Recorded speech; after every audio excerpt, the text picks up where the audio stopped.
ចូលឆ្នាំទៅលេងក្រចែចូលឆ្នាំទៅលេងក្រចែសប្បាយខ្លាំងណាស់ខេត្តក្រចែយើងនឹងរមណីយដ្ឋានមានច្រើនអង្គណាយទាំងសុភាពមើលទៅប្លែកប្លែកមើលទៅទាំងភ្នែកឲ្យខ្ញុំគប់ចិនដាកងតស៊ុយស្រុកកំណើតខ្ញុំកងតស៊ុយស្រុកកំណើតខ្ញុំនឹកពុកម៉ែមីងអ៊ំតើលោកសុខទុក្ខយ៉ាងណាឃ្លីបពីស្រុកចេញមកធ្វើការនៅទីក្រុងសែនសប្បាយអស្ចារ្យតែចិត្តនេះណានៅតែនឹកខេត្តក្រចែ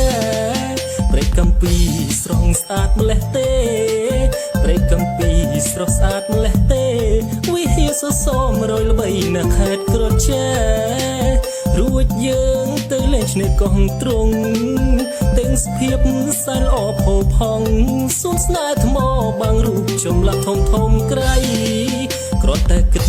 ក៏ខ្ញុំសប្បាយគ្រាន់តែគិត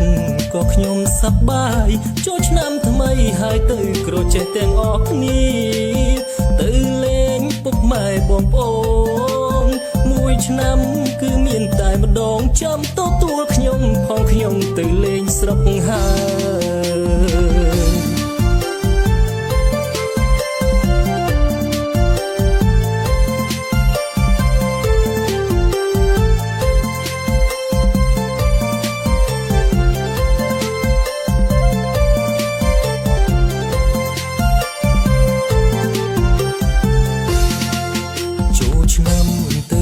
ក្រចែចូលឆ្នាំទៅលេងក្រចែសប្បាយខ្លាំងណាស់ខេត្តក្រចែយើងនឹងរមណីយដ្ឋានមានច្រើនអង្គណាយទាំងសុភាពមើលទៅប្លែកប្លែកមើលទៅទាំងភ្នែកឲ្យខ្ញុំគប់ចិនដាកងតស៊ុយស្រុកកំណើតខ្ញុំកងតស៊ុយស្រុកកំណើតខ្ញុំនឹកពុកម៉ែមីងអ៊ំតើលោកសុខទុក្ខយ៉ាងណាឃ្លីបពីស្រុកចេញមកធ្វើការនៅទីក្រុងសែនសប្បាយអស្ចារ្យតែចិត្តនេះណានៅតែនឹកខេត្តក្រចែព្រៃកំពីស្រស់ស្អាតម្លេះទេព្រៃកំពីស្រស់ស្អាតម្លេះទេវិហារសសរ100ល្បីនៅខេត្តក្រចែរួចយើងទៅលេងឆ្នេរកោះទ្រង់